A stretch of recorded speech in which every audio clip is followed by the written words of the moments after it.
அதை கடந்து அடையாள அரசியல்னு ஒன்று பண்ணக்கூடியவனால எப்படி மாற்றத்தை தர முடியும்? மாற்றம்ன்றது வந்து பார்த்தீங்கன்னா அந்த ஆள் மாறுறது கிடையாது. இங்கே செய்யக்கூடிய அரசியல் ஒன்று இருக்குங்க. இப்போ விஜய் வந்து ஏற்கனவே ஒரு விஷயம் நல்லா தானே இங்கே இருக்குது. இப்போ இதை மாற்ற போகிறேன்னு சொன்னால் என்ன மாற்ற போகிறாரு அப்படின்னு ஒரு கேள்வி. வெறும் அடையாள அரசியல் மட்டுமே வச்சுக்கிட்டு ஒரு இளைஞர் கூட்டம் வந்து தூக்கி பிடிக்கிறதுன்னு ஒன்று இருக்கு இல்லையா, ஒரு குறிப்பிட்ட பிம்பத்தை, அதை வந்து அவங்க வந்து தவறுன்னு சுட்டி காட்டுறாங்க. ஐடென்டிட்டி பாலிடிக்ஸ்ங்க, பெரிய கட்டமைப்பு பிம்பம். அவர் ஒருத்தருக்காக நம்ம வந்து அத்தனை உறுப்பினர்களையும் ஏற்றுக்கணும். இந்த இயக்க அரசியலாம் கிடையாது. விஜய் மக்கள் இயக்கத்தில் ஒரே ஒரு கூட்டத்தை வந்து பார்த்தீங்கன்னா மக்கள் இயக்க கூட்டம்ன்றது ஒரு தெருமுனை பிரச்சாரமோ அல்லது வந்து பார்த்தீங்கன்னா வந்து ஒரு குறிப்பிட்ட வந்து ஒரு சமூக சேவையோ நீங்கள் பார்க்க முடியாது. விஜய் மக்கள் இயக்கமாக இருக்கும்போது அவங்க அப்பந்தான் பண்ணிட்டு இருந்தான் எல்லாத்தையும். விஜய் மக்கள் இயக்கத்தில் இவன் கெஸ்டாக இருந்தான், ஒரு சீஃப் கெஸ்ட் எப்படி அப்படிதான் விஜய் மக்கள் இயக்கத்தில்.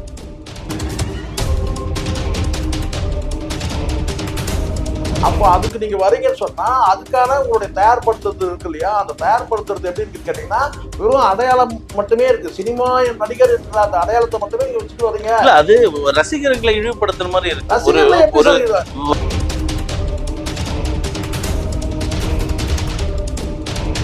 நீங்க வந்து பாத்தீங்கன்னா சினிமா நடிகரா இருந்துட்டு அதுக்கப்புறம் வந்து பாத்தீங்கன்னா இவங்க அரசியல் வரல. அரசியல்ல இருக்கிறாங்க ஆல்ரெடி. அவங்க வந்து பாத்தீங்கன்னா வந்து கலைஞர்லாம் வந்து அரசியல் இருந்துட்டு அதுக்கப்புறம் அந்த சினிமா மூலமா அரசியல் கருத்துக்களை உள்ள கொண்டு வந்தாங்க. அண்ணாவும் அப்படிதான்.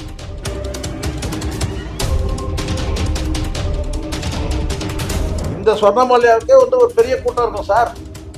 நீங்க என்ன நினைச்சிட்டீங்க? நீங்க சன் டிவி புகழ் சொர்ணமாலியா வருகிறார், ஒரு ஒரு 2 போஸ்டர் அடிங்க, 2 போஸ்டர் அடிச்சு சன் டிவி புகழ் சொர்ணமாலியா வருகிறார் ஒரு போஸ்டர் அடிங்க, கூட்டத்தை பாருங்க. மெட்ராஸ் மெயில் நேயர்களுக்கு வணக்கம். இன்றைய நேர்காணல் நம்மோடு இணைந்திருக்கிறார் மூத்த ஊடகர் திரு சேகர் அவர்கள். சார் வணக்கம். சார் வணக்கம்.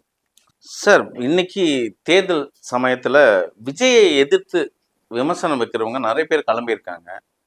குறிப்பாக உங்களுக்கு நிறைய தெரியும், ஜூலி அது போன்ற சில சோஷியல் மீடியாவில் வைரலாக இருக்கவங்க அத்தனை விளம்பரப்படுத்துறதுக்காக வந்துடுறாங்களோ ஒரு பார்வையும் இருக்குங்க. ஆனால் இங்கே நேற்று ஒரு காணொளி ஒரு தனியார் ஊடகத்துக்கு நடிகையும் பிஜேமான சொர்ணமாலி அவர்கள் ஒரு நேர்காணல் கொடுத்துருக்காங்க. விஜய் விமர்சித்து அந்த ஒரு நேர்காணல். விஜய் விமர்சிக்கிற அளவுக்கு சொர்ணமாலியா வளர்ந்துட்டாங்களா? அந்த அந்த கேடர்ல இருக்காங்க. இல்ல விஜய் விமர்சனம் வைக்கிற அளவுக்கு வராங்களா? எனக்கு தெரிஞ்சு விஜயோட கொஞ்சம் ஹைட்டா தான் இருப்பாங்கன்னு நினைக்கிறேன். யாரு சொர்ணமாலியா தோணும். நீங்க சொன்னதுனால யோசிக்கிறேன் இப்போ. சார் ஒரே ஒரு விஷயம், ஒரு நேர்காணல், அந்த நேர்காணல் நான் பாதி தான் பார்த்தேன், அதையும் சொல்லியிருந்தேன். முழுமையா பார்க்கல, பாதிக்கும் மேல பார்த்தேன். அது நேரம் இல்லை, நீங்க கேட்டதுனால நம்ம அந்த கண்டென்ட் பார்த்தோம். அவங்க பேசுறதையும் நம்ம கேட்டோம். இப்போ சொர்ணமாலியா யாரு? அவங்க ஒரு விஜே, அவங்க வந்து ஒரு ஆங்கரா தானே இருந்தாங்க அப்படின்றதெல்லாம் தாண்டி இன்னைக்கு அவங்க என்னவா இருக்கிறாங்கன்றது பார்க்கலாம். சரிங்களா? அதெல்லாம் நீங்க சொல்றதெல்லாம் ஒரு 25 வருஷத்துக்கு முன்னாடி. இன்னைக்கு வந்து அவங்க என்னவா இருக்கிறாங்க? இன்னைக்கு வந்து பாத்தீங்கன்னா அவங்க வந்து ஒரு நடன கலைஞர், ஒரு பேராசிரியர், ஒரு ப்ரொஃபஸரா இருக்கிறாங்க. அவங்க இன்னைக்கு பேசக்கூடிய விஷயம் என்ன, அதையும் பார்த்தேன். சரிங்களா? அவங்க பேசக்கூடிய விஷயம் வந்து பாத்தீங்கன்னா நேர்மையான விஷயமா இருக்கு. விஜய்க்கு எதிராக பேசுற மாதிரி தெரியல. பட் நான் முழுமையாகவும் கேட்கல, நான் பாதிக்கும் மேலே பார்த்துட்டேன்னு வச்சுக்கலாம். கிட்டத்தட்ட ஒரு 70% நான் பார்த்துட்டேன். மீதி நேரம் இல்லாதனால வந்து உட்காந்துட்டேன். அவங்க பேசுறதுல வந்து பார்த்தீங்கன்னா குறிப்பாக அவங்க சொல்லக்கூடிய விஷயம் கேட்டதான் வந்து விஜய் மட்டுமே அவங்க சாடலை. விஜய் சாடுறாங்க. எப்படி சாடுறாங்கன்னா மென்மையாக தான் சாடுறாங்க, ஒரு கருத்தியால தான் சாடுறாங்க. அவங்க சொல்லக்கூடிய விஷயம் என்னன்னா, ஒரு மாற்றம் என்பது வந்து பார்த்தீங்கன்னா ஒரு சொசைட்டிக்கு மாற்றம் தேவைப்படுது. ஒரு அடுக்கு இல்லையா, சொசைட்டியில் ஒரு அடுக்கு இருக்கு இல்லையா, ஒவ்வொரு சொசைட்டிக்கும் மாற்றம் தேவைப்படுது. அப்போ மாற்றம்ன்றது வந்து பார்த்தீங்கன்னா வந்து எப்படி அதை வந்து நீங்கள் வந்து சரியாக வந்து இதை புரிஞ்சுக்கிறதுன்னு ஒன்று இருக்குது. இப்போ அதுவே ஒரு சவாலாக இருக்குது. மாற்றம்ன்றது ஒரு மனிதர் வந்து எல்லா சமூகத்துக்கும் எப்படி மாற்றத்தை கொடுத்துருவாரு, ஒரு அரசியல்வாதி வந்து எல்லா சமூகத்துக்கும் எப்படி மாற்றத்தை கொடுப்பாரு அப்படின்னு ஒரு கேள்வி அவங்க வைக்கிறாங்க. ஒன்று, அதை கடந்து அடையாள அரசியல்னு ஒன்று பண்ணக்கூடியவனால எப்படி மாற்றத்தை தர முடியும்? மாற்றம்ன்றது வந்து பார்த்தீங்கன்னா வந்து ஆள் மாறுறது கிடையாது. இங்கே செய்யக்கூடிய அரசியல் ஒன்று இருக்குல்ல. இப்போ விஜய் வந்து ஏற்கனவே ஒரு விஷயம் நல்லா தானே இங்கே இருக்குது. இப்போ இதை மாற்ற போறேன்னு சொன்னா என்ன மாற்ற போறாரு அப்படின்னு ஒரு கேள்வி. வெறும் அடையாள அரசியல் மட்டுமே வச்சுக்கிட்டு ஒரு இளைஞர் கூட்டம் வந்து தூக்கி பிடிக்கிறதுன்னு ஒன்று இருக்கு இல்லையா, ஒரு குறிப்பிட்ட பிம்பத்தை, அதை வந்து அவங்க வந்து தவறுன்னு சுட்டி காட்டுறாங்க.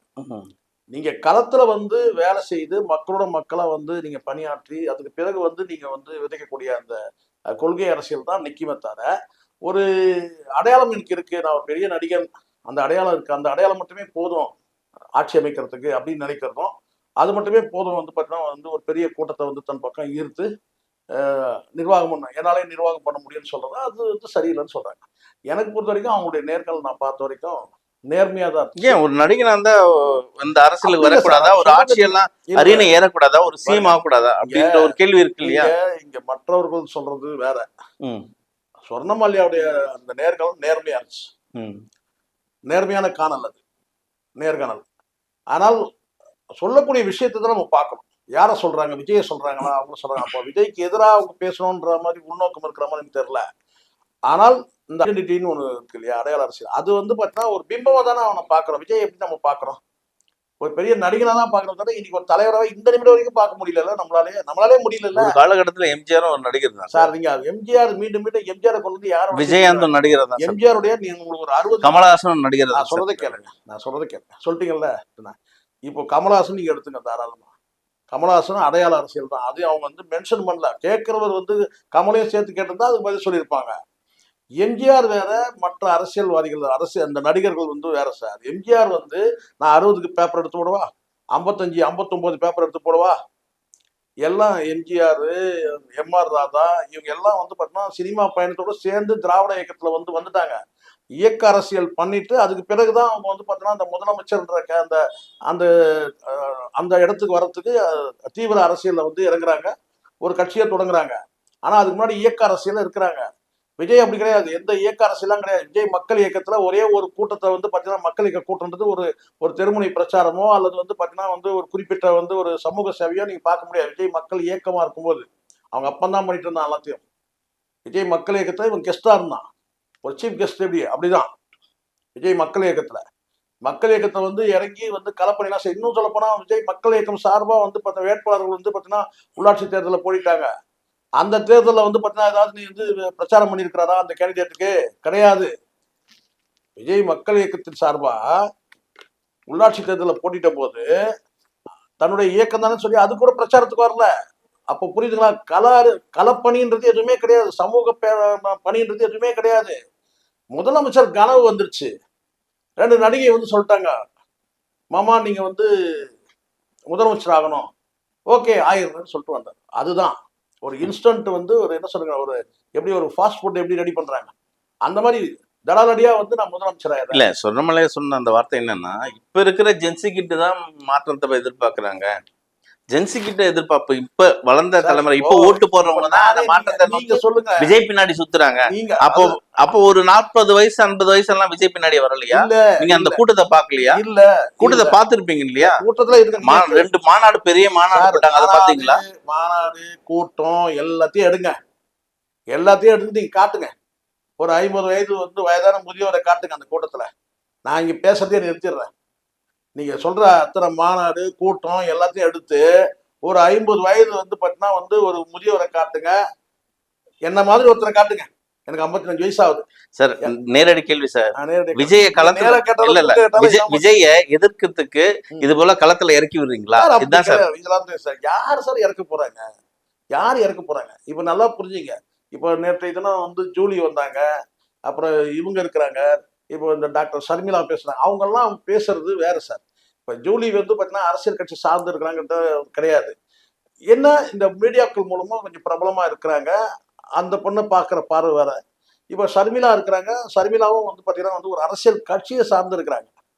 விசிகான்ற ஒரு கட்சியை சார்ந்து தான் ஷர்மிளா இருக்கிறாங்க. அவங்களுடைய பார்வையும் ஜூலியோட பார்வையும் வேற. இவங்களுடைய பார்வை நேர்காணல் நம்ம பார்க்கும்போது பார்த்தீங்கன்னா வந்து வலதுசாரி வந்து பார்த்தீங்கன்னா அந்த அமைப்புகளையும் கூட பார்த்தீங்கன்னா அவங்க வந்து சாடுறாங்க. கடைசி எண்டில் நான் ஒரு 70% வரும்போது நான் பார்த்தேன். கடைசியாக நான் அதுதான் அப்போதான் வந்து நான் அதை கட் பண்ணேன். வலதுசாரியோட வந்து பார்த்தீங்கன்னா இன்னும் கொஞ்சம் டைம் வந்தால் ஃபுல்லாக பார்த்துருக்க முடியும். வலதுசாரி அந்த அரசியலையும் அவங்க மென்ஷன் பண்ணுறாங்க. இப்போ மோடி எப்படி துணிச்சலாக இருந்துச்சு அந்த பேட்டி எனக்கு உள்ளபடியா. ஏன்னா மோடியே வந்து சொல்றாங்க, இதே விஜய் எப்படியோ அது மட்டும் வந்து அகில இந்தியாவில் மோடி ஒரு பிம்ப அரசியல் பண்றீங்கன்றாங்க. இது வந்து பாத்தீங்கன்னா மக்களுக்கான அரசியல் பண்ணும்போது நீங்க வந்து ஒரு குறிப்பிட்ட வந்து ஒரு இயக்கம் ஒரு கொள்கை தான் வந்து இங்க நம்ம வந்து பாத்தீங்கன்னா வந்து ஆள முடியுமே தவிர தனி மனிதர்கள் ஒரு பிம்ப அரசியல் வந்து நம்மள ஆள முடியாதுன்றாங்க. தெளிவா இருக்கு பார்வை. நீங்க வெறும் விஜய் மட்டும் சொன்னா கூட நீங்க சொல்லலாம், விஜய் ஏதோ சினிமாவில் வாய்ப்பு கேட்டாங்க தரல அப்படின்னு சொல்லி அப்படி ஒரு கதையை கட்டுவீங்க. அதுக்கு வாய்ப்பு இல்ல சார். இங்க விஜய் வந்து ஒரு பிம்பம் அரசியல் தான் பண்றாருன்னு ஒதுக்கிட்டு போக முடியாது சார். ஏன்? அவரோட அரசியல் களத்துல பாருங்க, சொல்லுங்க. மக்கள் பின்னாடி வெள்ளத்தை பாருங்க, திருப்பி மக்கள் பாருங்க. அவர் திருப்பி இதே சொர்ணமால்யா வந்து பாத்தீங்கன்னா வந்து ஒரு ஒரு ஃபங்க்ஷன் போனாங்கன்னா ஒரு பெரிய கூட்டம் இருக்கும். இந்த சொர்ணமால்யாவுக்கே வந்து ஒரு பெரிய கூட்டம் இருக்கும் சார். நீங்க என்ன நினைச்சிருக்கீங்க? நீங்க சன் டிவி புகழ் சொர்ணமால்யா வருகிறார், ஒரு ஒரு ஒன்று 2க்கு 2 போஸ்டர் அடிங்க, 2க்கு 2 போஸ்டர் அடிச்சு சன் டிவி புகழ் சொர்ணமால்யா வருகிறார் ஒரு போஸ்டர் அடிங்க, கூட்டத்தை பாருங்க. நீங்க என்ன செய்றீங்கன்னு கேட்டா முழுக்க முழுக்க ஒரு சினிமா வந்து பாத்தீங்கன்னா ஒரு இந்த சினிமா கல்ட்டுன்ற அந்த பிம்பத்திலே சுத்துறீங்க. அதுலயே சில இடங்கள்ல வந்து பாத்தீங்கன்னா கூட்டம் இல்லைன்னா நீங்க போக மாட்டேங்கிறீங்க. இந்த நீங்க மறுபடியும் கூட்டம்னு சொல்றீங்க தவிர அவங்க என்ன சொன்னாங்கன்னு நீங்க புரிஞ்சுக்கல. இங்க கல அரசியல்ல கருத்தியல் அரசியல் நீங்க பண்றவங்கள தான் நீங்க வந்து ஒரு அரசியல்வாதியா எடுத்துக்க முடியும். அவங்களால தான் வந்து மாற்றத்தையும் தர முடியும். பிம்ப அரசியல் அடையாள அரசியல் பண்றவங்களால வந்து பாத்தீங்கன்னா வந்து ஒரு எந்த மாற்றத்தையும் தர முடியாது அப்படின்னு சொல்லிட்டு வலதுசாரி அமைப்புகள் வரும்போது ஒரு சந்தேகம் வருது. இவங்க விஜயை இயக்குறாங்களோன்னு சொல்லி ஒரு சந்தேகம் வருது. ஏன்னா வலதுசாரி அரசியல் வந்து ஒரு இவரை பயன்படுத்துறாங்களா, ஒரு விஜயை பயன்படுத்துறாங்களா ஒரு வேலை அப்படின்றது. வலதுசாரி அமைப்புகள் வந்தா தெளிவான பார்வையா இருக்கு. வலதுசாரி அமைப்புகள் வந்தால் என்ன நடக்கும்னா நம்மளுடைய அடையாளத்தை வந்து அடிச்சிருவாங்க. நம்மளுடைய வந்து பார்த்தா நம்முடைய வந்து கலாச்சாரத்தையும் பண்பாட்டையும் மாத்திடுவாங்க. அதுவும் குறிப்பா வந்து மத்திய அரசு ஒன்றிய அரசை பத்தி அவங்க வந்து தெளிவாவே சொல்றாங்க. பாஜகவுடைய அரசியலும் சொல்றாங்க.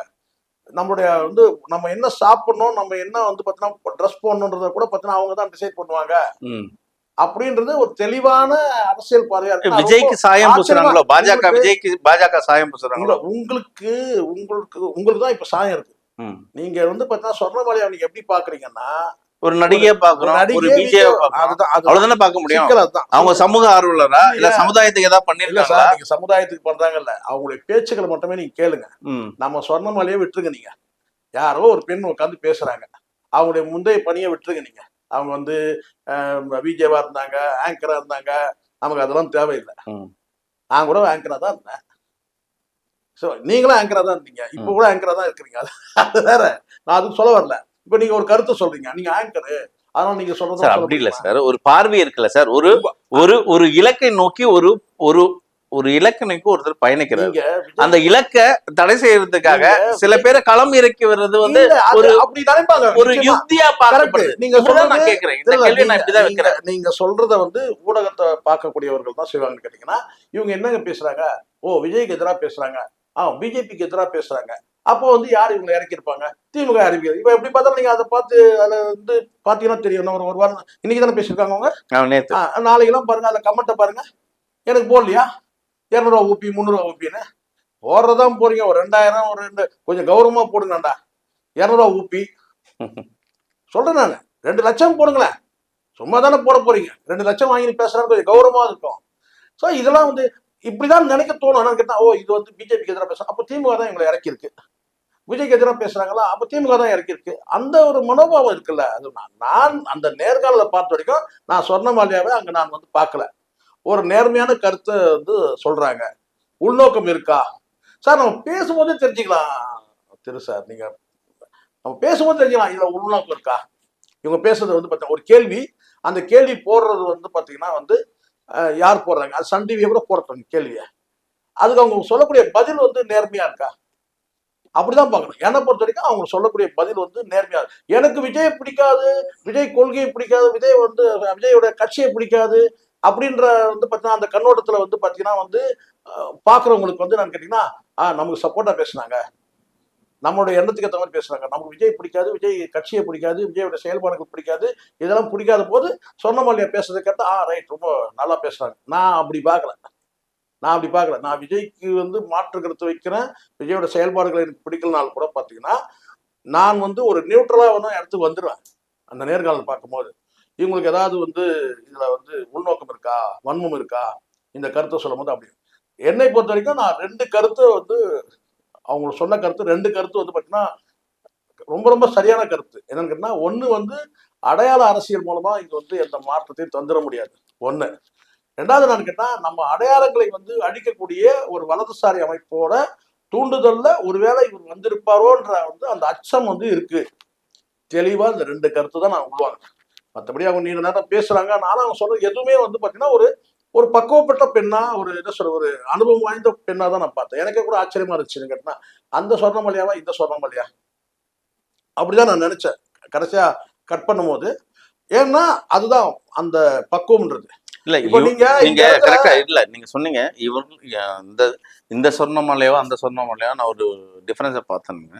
அந்த சொர்ணமலையும் சரி ஒரு ரசிகர்களாக தான் இந்த இடத்துக்கு வந்திருக்காங்க. அவங்களும் ஒரு ரசிகர்களா நீங்க சொன்ன அந்த ஒரு பிம்பம் அந்த இதுக்கு அந்த இடத்துக்கு ரசிகர்னா யாருக்கு ரசிகர் புரியல. சொர்ணமலையா ரசிகர் சொல்றேன். சொர்ணமலை ரசிகரா? யார் ரசிகர்? சொர்ணமலையாவுக்கும் ஒரு ரசிகர் இருந்தாங்க இல்லையா? அதெல்லாம் ஒரு காலத்துல இருந்தாங்கல்ல, அதுதானே பிம்பம் சொல்றீங்க. அந்த பிம்பத்தினால தானே இன்னைக்கு ஒரு சார், பேட்டி நீங்க- ஒரு கல்ட்டு சார், எதிர்த்து அப்படி ஒரு சார், பேட்டி பண்ணீங்க. அதுதான். ஏன் அந்த பிம்பம் அரசியல் ஆளக்கூடாது? இல்ல, நீங்க ஒரு விஷயம் நல்லா புரிஞ்சுங்க. அவங்க என்ன வேலை செஞ்சாங்க? மீடியால வேலை செஞ்சாங்க. என்னவா இருந்தாங்க? ஆங்கரா இருந்தாங்க. அதுக்கு பிறகு வந்து மிகப்பெரிய ஒரு இடைவெளி இருக்கு. அந்த இடைவெளியில வந்து பாத்தீங்கன்னா அவங்க வந்து நடன கலைஞரா இருந்து ஒரு பேராசிரியரா இருந்திருக்கிறாங்க. அப்போ ஒரு முதல் கேள்வியே அவர் எப்படி இருக்கீங்க, என்ன இருக்கீங்கன்னு ஒரு கேள்வி கேட்கிறாரு, ஆங்கர் கேட்கிறாரு. கேட்ட பிறகு அவங்க சொல்றாங்க, நான் இப்படி இந்த இந்த துறையில நான் இந்த வேலையில நான் செஞ்சுட்டு இருக்கிறேன்னு சொல்றாங்க.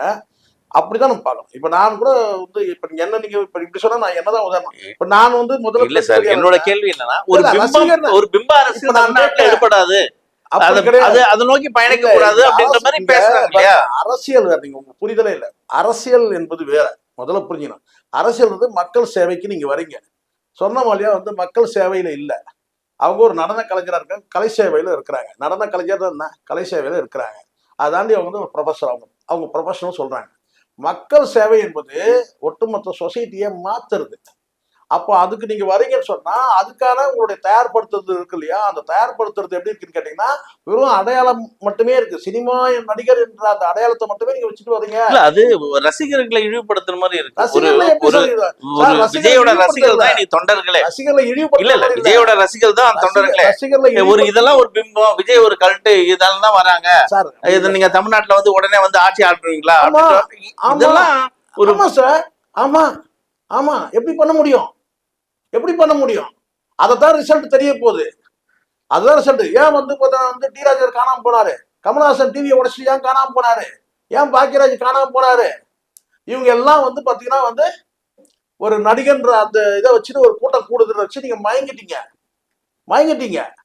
அதே மயக்கம் விஜய்க்கு இருக்கு. ரொம்ப தெளிவான பார்வையில பேசுறாங்க சொர்ணமல்லியா. உள்நோக்கமே கிடையாது. இப்ப இதே நீங்க டாக்டர் ஷர்மிளா சொல்லுங்க, அவங்க வந்து ஒரு விசிகா ஒரு கட்சியை சார்ந்து இருக்கிறாங்க, அவங்க பேசலாம். இப்போ குஷ்பு பேசுறாங்கன்னா அவங்க ஒரு கட்சியை சார்ந்து இருக்காங்க, அவங்க பேசலாம். பல நடிகர்கள் வந்து பாத்தீங்கன்னா நடிகைகள் இருக்கிறாங்க, இப்போ கூட வந்து நேரடியாக அரசியல் இருக்கிறாங்க, இல்ல விமர்சகராக இருக்கிறாங்க. பட் சொர்ணமல்லியா பேசக்கூடிய விஷயத்த நான் பார்த்தேன். ஒரு உள்நோக்கத்தோட விஜயை விமர்சிக்கணும்ன்ற அந்த உள்நோக்கம் தான் இல்லை. ஆனால் இது வந்து பார்த்தீங்கன்னா அடையாள அரசியல் சொல்றாங்க. அது எல்லாருக்கும் பொருந்தும், விஜய்க்கு மட்டுமே கிடையாது. விஜய் மாதிரி இன்னும் யார் வந்தாலும் ஒரு அடையாள அரசியல் மூலமா நீங்க வந்து தமிழ்நாட்டோட அரசியல் பவன் கல்யாணம் பேசுவோம். பவன் கல்யாணம் வந்துட்டாரு, 5% வாங்கிட்டு வந்து பாத்தீங்கன்னா வந்து துணை முதலமைச்சர். என்ன கிழிச்சு மாற்றத்தை பண்ணிடுவாரு சார்? அதுதான் சார் நான் சொல்லுங்க. என்னோட கேள்வி என்ன, தமிழ்நாட்டோட அரசியலே இந்த நீங்க சொல்ற அந்த பிம்பம் அந்த இடத்துலதான் நீங்க ஆட்சியாளர்களை நீங்க வரிசைப்படுத்துங்களேன். நீங்க ஆட்சியை வரிசைப்படுத்துங்க. நீங்க சொன்ன அந்த பிம்பம் தானே சார் ஒரு இடத்துக்கு எடுத்து வந்து நீங்க உங்க பார்வை எம்ஜிஆர் மீதான உங்க பார்வையே தப்புனா ஏன் ஜெயலலிதா என்ன எங்க இருங்க சார், நான் சொல்றேன் சார். நீங்க இல்ல ஜெயலலிதா எங்க ஜெயலலிதா நான் சொல்றேன், கருணாநிதி எங்க இருந்து வந்தாரு? நான் சொல்றேன் உங்களுக்கு. சினிமா துறையில இருந்து தானே வந்தாரு. பேச விடுறேங்க சார். சினிமா துறை மட்டுமே உங்களுக்கு அடையாளம் இல்ல. நீங்க உங்க பார்வை தான். தமிழ்நாட்டை யார் சார் ஆண்டதுக்கா? திருப்பி நான் மறந்தேன். நீங்க அண்ணாவை தவிர்த்து என்ன பேச விடுங்க சார். எனக்கு நீங்க கேட்டீங்கல்ல, நான் சொல்றேன். வெறும்னே அவங்க வந்து பாத்தீங்கன்னா இது மட்டுமே அவங்க அடையாளம் கிடையாது. வெறும் சினிமா அடையாளம் மட்டுமே கிடையாது. இப்ப நீங்க கலைஞர் எடுத்துங்க, நடிச்சாரா சினிமால? சொல்லுங்க. 2 ஒரு டிராமா நடிச்சாரு. ஆனா அவர் வசனகர்த்தா, கதை வசனகர்த்தா. வந்து சினிமா தன்னை கதையில முன்னேறுகிறாரு. இருங்க சார், நான் பேச விடுங்க சார். அவர் வந்து சினிமா வசனகர்த்தா. அதுக்கப்புறம் வந்து பாத்தீங்கன்னா அவர் வந்து சினிமாவில் அவருடைய சினிமால ஒரு பங்களிப்பு இருக்கு, ஒரு எழுத்தாளர் ஒரு பங்களிப்பு இருக்கு. எம்ஜிஆர் வந்து ஒரு நடிகர் வசனகர்த்தா. ஜெயலலிதா ஒரு நடிகை. ஆனால் இவங்களுக்கு வந்து பாத்தீங்கன்னா களத்துல இறங்கி வேலை செஞ்சிருக்கிறாங்க. ஒரு சின்ன உதாரணம் முதல்ல எடுத்துருங்க. எம்ஜிஆர் அவர்கள் வந்து அண்ணா அவர்கள் கட்சி தொடங்கும் போது பார்த்தீங்கன்னா தன்னுடைய படங்கள் மூலமா வந்து பார்த்தீங்கன்னா அரசியலை விதைச்சாரு. நேரா ஸ்ட்ரைட்டா முதலமைச்சர் படங்கள் மூலம் விதைச்சாரு. இன்னும் சொன்னா கருப்பு சிவப்பு கொடியை நீங்க பார்க்கலாம். இப்ப நீங்க சொல்லுவீங்க, அப்ப விஜய் கூட வந்து பார்த்தீங்கன்னா கத்தியில அந்த பசங்க வசனம் பேசுறாரு, இந்த வசனம் பேசுறாரு. அதுதான் படத்தை அது நீங்க release கிடையாது, பண்ண விடல. அது கிடையாது. கட்சி கொடி கருப்பு சிவப்பு கொடி நீங்க நம்நாடு படம் எடுங்க, கருப்பு சிவப்பு கொடியை பாப்பீங்க நீங்க. அதுதான் ஜனநாயகம் நீங்க ரிலீஸ் பண்ண விடல. சார் இருங்க சார், நீங்க முதல்ல இது சொல்லுங்க சார், நீங்க ஜோக் அடிக்காதீங்க. நீங்க வேற அவன் தான் ரிலீஸ் பண்ணிட்டான்ல, அப்புறம் என்ன? நான் சொல்றது இது, நான் சொல்றது புரியல. அதான் சூசைட் பண்ற மாதிரி ரிலீஸ் பண்ணிட்டான்ல. நான் சொல்றது என்னன்னா, அரசியல் வந்து பாத்தீங்கன்னா பயணப்பட்டுக்கிட்டு இவங்க சினிமால இருந்தாங்க, அரசியல்ல பயணப்பட்டுக்கிட்டு சினிமா இருந்தாங்க, அரசியல் கருத்துக்களை சினிமா மூலமா மக்கள்கிட்ட கொண்டு போய் சேர்த்தாங்க. அதை நீங்க புரிஞ்சுங்க. அது எம்ஜிஆரா இருக்கட்டும், கலைஞரா இருக்கட்டும்.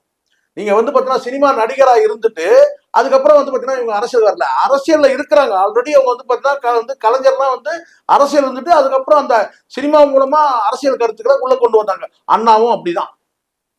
என்ன சொல்லணும்னா பார்ட் டைம் தான் அவங்களுக்கு வந்து சினிமா, முழு நேரம் அரசியல். ஆனா இன்னைக்கு இருக்கிற வந்து பாத்தீங்கன்னா வரக்கூடிய நீங்க ஜெயலலிதா எடுத்துக்கிறீங்கல்ல, ஜெயலலிதா அவர் வந்து பாத்தீங்கன்னா நேரடியா வந்து பாத்தீங்கன்னா வந்து சினிமாவுக்கு வந்து பார்த்தா சினிமாவை வந்து பயன்படுத்துறதுக்காக இன்னும் சொல்ல போனா ஜெயலலிதா வந்து பாத்தீங்கன்னா கொள்கை பரப்பு செயலாளர், அதுக்கப்புறம் நடிக்கவே இல்லை. அவங்க நடிகா இருந்தது உண்மை. எம்ஜிஆர் வந்து அவங்க டிஃபரெண்டா எப்படி டிஃபர் ஆகுறாங்க பாருங்க. எம்ஜிஆரால பல கூட்டங்களுக்கு போக முடியல, வயசாயிடுச்சு. அப்ப என்ன செய்யறாரு கேட்டீங்கன்னா வந்து தனக்கு நிகரா வந்து கலைஞருக்கு நிகரா கூட்டம்னா நான் போனாதான் வருது. ஆரம்பிரப்பு போனாலோ நாவலர் நெடுஞ்செழியன் போனாலும் அது சமமான வந்து கூட்டம் வரல. ஏன்னா கலைஞர் வந்து பார்த்தா பேச்சாற்றல் மூலமா மிகப்பெரிய கூட்டத்தை இருக்கிறாரு. அப்போ என்ன செய்யறாங்க, நம்ம போக முடியாத ஒரு சூழ்நிலை.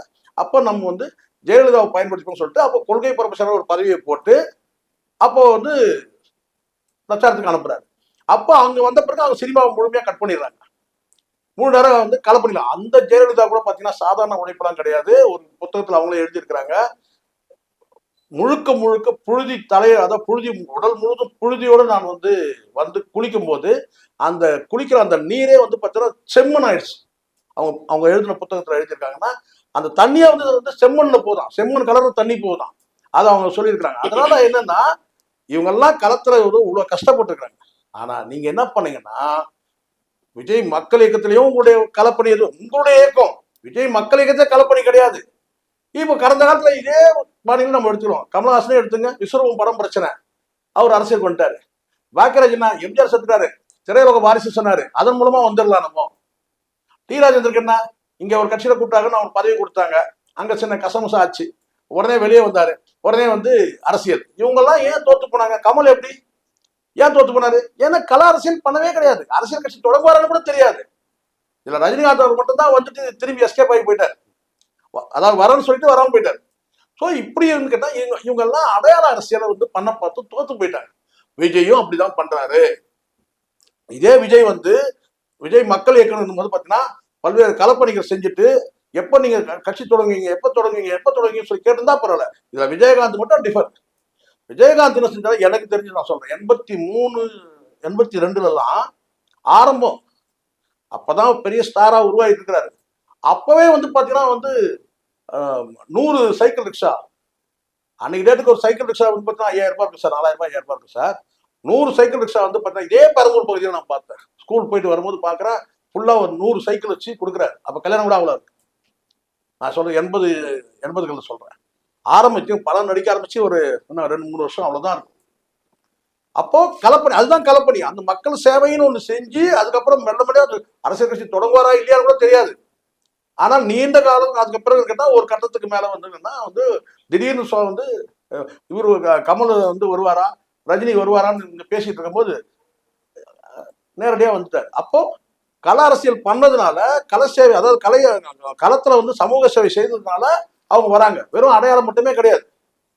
விஜயகாந்துக்கு அடையாளம் நீங்க சொன்னா நடிகர்னு அடையாளம் படுத்துவீங்களா, அல்லது வந்து பாத்தீங்கன்னா அவர் வந்து சொசைட்டிக்கு செய்யறது நீங்க அடையாளப்படுத்துவீங்களா? சினிமாவிலேயே கூட சொல்றேன் நான், நடிகர் என்பதை தாண்டி வந்து பார்த்தோம்னா நல்ல மனிதர்னு இருக்கு. அந்த நல்ல மனிதர் பேர் எப்படி வருது? விஜயகாந்த் ஒரு நல்ல மனிதர் எப்படி வருது? நல்ல நடிகர்னு வரல, நல்ல மனிதர் தான் முதல்ல சொல்றாங்க. நல்ல நடிகர் ரெண்டாவது தானே சொல்றாங்க. பிரேமலதா கதை வேற சார். ஆனா விஜயகாந்த் என்ன சொல்றாங்க, நல்ல மனிதர் சொல்றாங்க, அப்புறம் தான் நல்ல நடிகர், அவ்வளவுதான். ஸோ அதனால சொர்ணமலையா சொல்ற அந்த சொர்ணமலையோட பார்வை வந்து சரியான பார்வை, விஜய் குறித்து வர பார்வை சரியான பார்வை. வலதுசாரிகள் குறித்து அவங்க சொல்லக்கூடிய கருத்துக்களும் வந்து நேர்மையா தான் இருக்க தவிர, அந்த இடத்துல நான் சொர்ணமலையா வந்து ஒரு ஆங்கரு, அவங்க வந்து பார்த்தீங்கன்னா அப்படிலாம் பார்க்கல. அவங்களுக்கும் ஒரு அனுபவம் இருக்கு. 25 வருஷம் அவங்களும் வந்து பார்த்தீங்கன்னா வந்து களத்துல நான் சொல்ல கேட்டா மக்கள் கிட்ட வந்து புழங்குறாங்க. பல இடங்கள்ல மக்களுடைய கஷ்டங்கள் தெரியுது. பத்திரிகை படிக்கிறாங்க. தமிழ்நாடு கடந்து மற்ற மாநிலங்களுடைய பார்வை அவங்களுக்கு இருக்கு. உள்ளபடியே நான் ஆச்சரியப்படுறேன் உண்மையிலேயே. ஏன்னா எல்லாரும் இங்க பெண்கள் பாதுகாப்பு இல்லைன்னு சொல்றான்ல, அவெல்லாம் அந்த ஆந்திரா பார்டர் தாண்டணும். அங்க சண்டிகர் வந்து பார்த்தீங்கன்னா வந்து இந்த சைடில் வட இந்தியா சைடில் போனீங்கன்னா ரொம்ப தெளிவான பார்வை சொன்னமாலியா சொல்லுது. ஏன்னா வட மாநிலங்கள்ல பெண்களுக்கு பாதுகாப்பே கிடையாது. குஜராத்ல கிட்டத்தட்ட 40,000 பெண்கள் வந்து பார்த்தீங்கன்னா வந்து காணாம போயிட்டாங்க. அவங்கெல்லாம் பாலியல் தொழிலில் ஈடுபடுத்தப்பட்டாங்கன்னு சொல்லிட்டு தேசிய குற்ற ஆவண காப்பகத்துல பதிவாயிருக்கு. நம்ம சொல்லல. 40,000 பெண்கள் குஜராத்ல. அப்படி இருக்கு. வட இந்தியா முழுவதும் பெண்களுக்கு பாதுகாப்புன்றது நீங்க ஏதோ இங்க நடக்கிற 1-2 விஷயத்த வச்சு நீங்க சொல்றீங்கல்ல. வட இந்தியாவில் பார்த்தீங்கன்னா அந்த நீங்க யூபியா இருக்கட்டும், சண்டிகரா இருக்கட்டும், மற்ற வட மாநிலங்கள்ல வந்து பார்த்தீங்கன்னா பெண்களுக்கு பாதுகாப்புன்றது ஒரு இதுவே கிடையாது. ஆனால் இங்க அப்படி இல்லை. நீங்க வந்து மற்ற ஸ்டேட்ல போயிட்டு நீங்க தமிழ்நாட்டை கால வச்சீங்கன்னா தான் அதோடைய அருமை என்னன்னு தெரியும். நீங்க மற்ற ஸ்டேட் போல வந்து பார்த்தீங்கன்னா இங்க உள்ள உட்காந்துக்கிட்டே வந்து பார்த்தீங்கன்னா இங்க பாதுகாப்பு இல்லை, அது பாதுகாப்பு இல்லை. அதுவும் வந்து விஜய்லாம் சொல்லலாமா பாதுகாப்பு இல்லைன்னு சொல்லிட்டு? விஜய் கூட்டத்துக்கு போனா பெண்களுக்கு பாதுகாப்பு இல்லை. ஒண்ணு புருஷனை சாவடிச்சு தாலி அறுத்துறான். அப்படி இல்லைன்னா நான் கேட்டா ஸ்ட்ரெயிட்டா புருஷனை உயிரோட விட்டு தாலி எடுத்துறான். அப்போ நீங்க பேசலாமா பெண்கள் பாதுகாப்பு? சொன்னமாலியா பேசுறது சரியான விஷயம்.